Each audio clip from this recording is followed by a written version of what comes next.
Sampai sedalam itu kami jelaskan sama orang leasing. Jadi orang leasing juga ke sana? Dia via telepon, dia nelpon terus. Pasiennya, bahwa tagihannya sudah jatuh tempo. Saya harus jelaskan juga.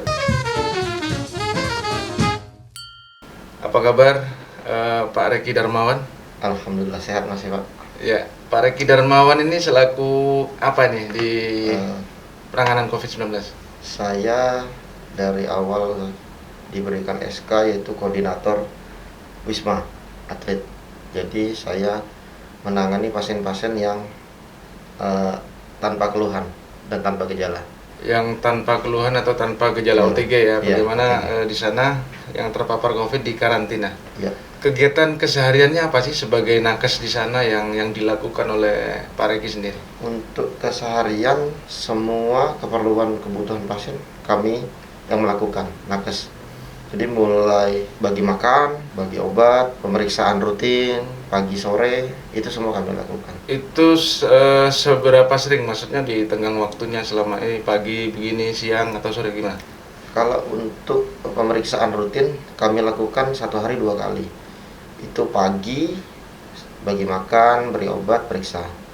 Untuk siang kami hanya bagi makan dan beri obat. Dan sore kami kembali pemeriksaan rutin. Bagi makan, berikan obat, dan pemeriksaan rutin. Itu menggunakan APD atau enggak? Ya, untuk kelengkapan kita tetap menggunakan APD karena kita kontak erat sama pasien. Sampai basah nggak baju dalamannya? Basah Mas. Kalau di Wisma itu 2 jam aja kita pakai asmat, udah kayak mandi. Kalau mungkin kalau untuk di ruang isolasi itu ruangannya ber-AC Pak. Tapi kalau kondisi kami di Wisma Atlet, AC juga mungkin angin jendela ya? Kalau kami di Wisma Atlet ya kami panas-panasan Pak. Jadi karena antar Wisma dan antar barak itu kan tidak ada lorongnya. Jadi kami ke jalan poros itu. Kadang kami pakai motor. Kalau barak terlalu jauh kami pakai motor. Dan bagi makan tuh kami pakai kereta. Jadi keretanya ditarik pakai motor. Kayak mandi sudah ya? Iya. Itu berlangsung dari awal Maret ya? Ya, sampai sekarang. Sampai sekarang ya? Pak Reki, bagaimana sih tata cara penggunaan APD dalam penanganan COVID-19 ini? Ya, untuk memakai APD, hal yang pertama harus kita lakukan dan paling penting itu kita harus mencuci tangan dengan standarnya cuci tangan. Terus kita memakai masker N95. Setelah itu kita harus memakai nurse cap, penutup rambut. Setelah itu kita harus memakai sarung tangan pertama. Sarung tangan ya? Sarung tangan pertama. Setelah itu kita memakai baju hazmat. Setelah hazmat semua terpasang, kita memakai sepatu boot. Sepatu bootnya sepatu boot. Setelah sepatu boot dipasang, sepatu bootnya dibungkus lagi. Supaya celahnya yang bolongnya itu enggak dimasukkan ke dalam lagi ya? Ya, ada lagi pembungkusnya, namanya cover shoes. Jadi sepatunya dibungkus lagi. Setelah itu kita memakai kacamata Google. Setelah pakai kacamata Google, terakhir memakai face shield. Jadi double. Setelah pakai kacamata Google, face shield. Setelah itu sarung tangan kedua. Sarung tangan lagi ya? Ya, 2 lapis sarung tangannya. Jadi nanti yang setelah kita tindakan, sarung tangan yang dari pasien kita lepas. Ya. Jadi sarung tangan yang bersih tersisa untuk membuka APD. Oh, seperti itu ya. Sudah berapa pasien kira-kira yang sudah ditangani, yang sudah terkonfirmasi sembuh atau sampai saat ini? Kalau dari awal Maret sampai saat ini kurang lebih 1000-an ya? 1000-an yang sudah kami rawat di Wisma dan dinyatakan sembuh itu sekitar 1000-an. Dari mulai klaster yang goa sampai klaster perusahaan, klaster pesantren, sekarang klaster perkantoran ya? Iya. Bagi mereka yang di karantina, apakah bisa nerima semua bahwa siap di karantina atau ada yang saya nggak apa-apa atau segala macam, gimana nih? Mungkin itu justru hal terberat harus kita jelaskan ke mereka.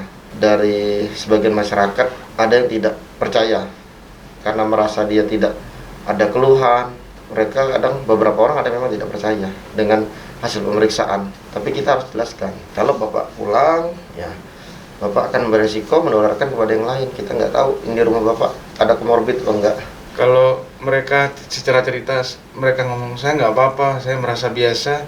Tapi pada kondisi sebenarnya gimana sih? Mereka ini sudah terpapar atau masih diduga atau gimana? Kalau untuk yang di Wisma Atlet itu semua sudah dinyatakan positif. Positif ya. Tapi ada mereka yang juga mungkin ada tanggungan atau pekerjaan yang harus tidak ditinggal sehingga mereka bilang saya nggak apa-apa, saya harus bekerja, atau ada seperti itu ya? Banyak Pak. Oh banyak ya? Banyak yang begitu. Kadang sampai urusan kredit pun kami harus tangani. Kami harus menjelaskan ke leasing bahwa memang bersangkutan sedang dirawat. Sampai sedalam itu kami jelaskan sama orang leasing. Jadi orang leasing juga ke sana? Dia via telepon, dia telepon terus. Pasiennya, tagihannya sudah jatuh tempo. Saya harus jelaskan juga kadang ke leasingnya bahwa benar Pak, ini sedang dirawat. Mungkin nanti setelah dia keluar akan mereka diurus semua. Iya. Itu. Jadi sampai mengurusi kehidupan pribadi mereka secara tanggung jawabnya ya, hingga harus menjelaskan di situ. Iya. Berarti udah banyak yang kenal nih siapa yang terpapar, orang-orang sekitar kita? Banyak Pak. Banyak ya? Keluarga ada nggak nih? Keluarga ada. Termasuk juga? Saya pun pernah terpapar. Ya, gimana rasanya terpapar itu?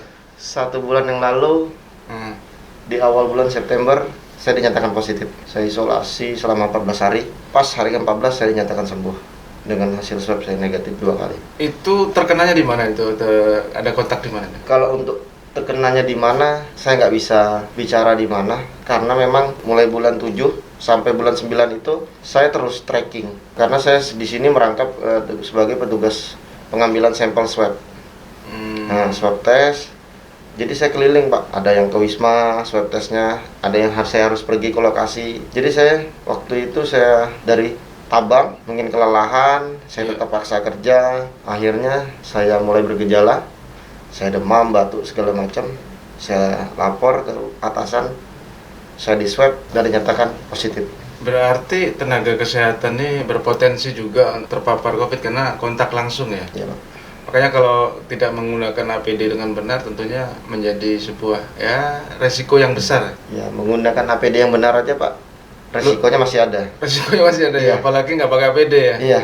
Nah di sini tentunya di saat melayani mereka ada kesan apa sih pada saat bersama mereka nih? Kalau saya sih kesannya lumayan banyak Pak. Jadi saya banyak kenal orang juga banyak kenal saya. Jadi ketika saya terkonfirmasi positif, pasien-pasien yang pernah saya rawat itu semua tahu. Saya nggak tahu dari mana mereka tahunya. Mereka semua tahu, mereka semua mendoakan, mereka semua kadang tiap hari makanan nggak pernah berhenti Pak. Semua. Jadi ya saya dapat keluarga baru lah. Jadi di kondisi itu sama-sama merasakan kondisi yang tidak nyaman ini ya. Iya Pak. Sedih nggak Pak Reki? Ya kalau saya sih Pak, kalau dibilang sedih karena saya nggak bisa pulang. Biasanya 2 minggu sekali atau sebulan sekali saya pulang. Pada saat itu saya nggak pulang. Sampai hari ini pun saya belum berani pulang karena saya masih mau jagalah. Karena anak saya kecil. Iya. Anak saya tinggal dari umur 40 hari Pak. Dari umur 40 hari? Sekarang anak saya umur 8 bulan. Belum bisa bersentuhan dengan anak-anak ya. Resiko menjadi tenaga kesehatan ya. Iya. Pengabdian yang luar biasa. Kemudian tentang keseharian di situ, standar makanannya seperti apa sih? Apa sesuai prosedur dengan COVID-19 ini? Ya kalau untuk makanan, kami alhamdulillah selalu disupport oleh pemerintah melalui rumah sakit Pak. Nah, karena di situ kami juga ada ahli gizi. Jadi untuk makan tuh lancar aja, 1 hari 3 kali, suplemen vitamin, terus disuplai. Jangan sampai habis. Pokoknya semua kebutuhan kami memang disediakan oleh pemerintah. Oleh pemerintah disiapkannya. Nah, berikut dengan ini yang terpapar COVID nih, dengan pasien nih. Mereka juga ditanggung negara atau gimana? Kalau untuk pasien, semua pasien yang terkonfirmasi sampai saat ini semua ditanggung negara Pak. Sampai saat ini. Sampai saat ini ya? Mau itu perusahaan, mau itu PNS, semua ditanggung negara. Jadi tidak ada salahnya ketika masyarakat merasa sudah nggak nyaman memeriksakan diri kemudian positif juga kalau perlu mendaftarkan diri gitu ya? Iya Pak. Hal yang terberat nih dalam menangani mereka apa nih Pak Reki? Itu tadi hal paling berat pernah dilakukan tuh kita memberi solusi ketika mengeluh. Ada pasien saya, Mas gimana? Susu anak saya habis di rumah. susu anak saya habis di rumah, saya mesti gimana mas? Sedangkan mbahnya juga nggak punya mau beliin susu. Iya bu, sebentar. Alamat ibu di mana? Saya minta nomor telepon bisa dihubungi di rumah. Ibu, yang penting ibu fokus berobat di sini. Semoga ibu cepat sembuh. Jadi ibu bisa urus anak-anak. Jadi kami dari pihak medis, iuran, kami beli susu, kami kirim ke rumah beliau. Segitunya ya? Ya. Terus ada penggantian nggak dari dinas? Kalau untuk penggantian, karena kita nggak juga melapor. Kita nggak ngelapor karena itu keluhan pasien. Ya kita bisa bantu, ya bisa bantu. Harapannya sih masyarakat ketika ada tetangga yang terkonfirmasi positif, baiknya tidak dikucilkan lah. Lebih baiknya dibantu. Apalagi orang-orang yang tidak mampu, dibantu. Dikirim beras atau apa. Jangan dikucilkan, kasihan. Jadi sampai mengorbankan apa yang Pak Reki miliki bersama teman-teman nakes untuk memberikan bantuan kepada yang membutuhkan di sana. Kenapa nggak mau melapor kepada atasan? Kalau saya melapor akan panjang lagi ceritanya. Akan panjang lagi ceritanya. Saya mesti telepon sini, telepon sana kan. Ya karena ibunya udah kepepet, saya ambil tindakan aja. Refleks aja sih Pak. Saya kumpulin teman-teman, sebenarnya ada seberapa ya. Jadi ini terketuk dari teman-teman tenaga kesehatan untuk membantu mereka ya? Karena kalau kita biarkan Pak, jadi dia berobatnya juga nggak fokus. Pikirin di rumah. Nanti kalau begitu malahan resiko dia kabur. Itu yang kita takutkan sih sebenarnya. Iya. Ada yang kabur nggak selama ini? Ada, pernah 1 orang. Terus mereka diambil kembali atau seperti apa? Kembali ya. Kemudian kami temukan di Samarinda. Di Samarinda. Terus apa yang Anda jelaskan tentang kondisinya? Ya sebenarnya yang kabur itu belum terkonfirmasi positif. Dia masih suspek, cuma kemarin karena rapidnya reaktif, dia sudah di swab. Waktu awal-awal COVID kita kan menunggu hasil swab lama sekali Pak. Iya betul. 7 hari sampai 10 hari baru keluar, karena kita belum punya alat. Di waktu menunggu hasil itu dia kayaknya sepertinya gelisah. Itu saya ingat malam Ibu Saban. Di saat kami sahur, dia kabur. Kami lihat di CCTV.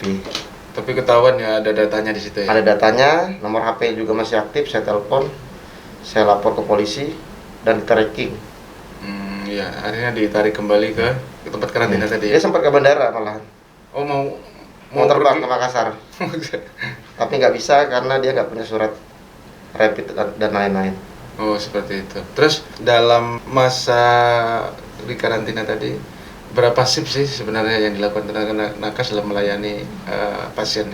Kalau kita ada 3 shift. 3 shift jadi 8 jam ya? Yang dinas malam 10 jam. Dinas pagi setengah 8 sampai setengah 3.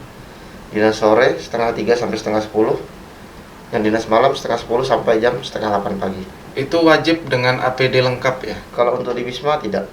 Tidak ya? Jadi hanya pada saat melakukan memberikan pemeriksaan, kemudian memberikan makan dan segala macam? Iya, kalau di ruang isolasi baru. Isolasi di rumah sakit maksudnya? Iya, harus pakai standby. Harus pakai APD itu ya? Iya, sepanjang jaga harus pakai.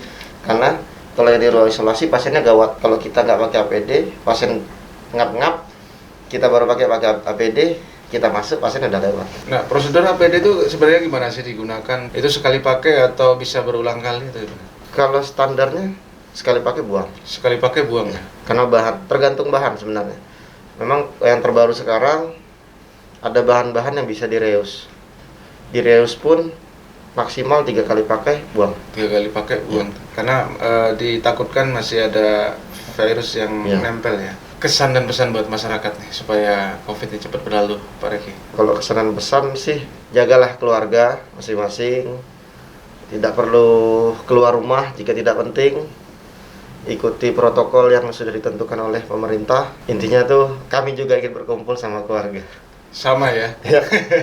Harapannya nih buat masyarakat dan Pak Reki sendiri semuanya. Harapannya sih bumi kita cepat pulih dari COVID, vaksin semoga tahun ini bisa terrealisasi, kita semua bisa menjalani hidup normal seperti dulu. Terima kasih nih Pak Reki, mudah-mudahan yang kita bincangkan, obrolkan tadi bisa memberikan pencerahan kepada masyarakat, bisa memberikan wawasan yang lebih sehingga COVID-19 ini bisa cepat berlalu. Demikian bincang-bincang kami dengan Pak Reki Darmawan. COVID masih ada di sekitar kita. COVID-19 itu akan berlalu jika kita peduli dan saling menjaga. Terima kasih, saya Dewin. Mudah-mudahan apa yang kita sampaikan tadi benar-benar bermanfaat. Kutai Kartanegara bergerak searah melawan Corona.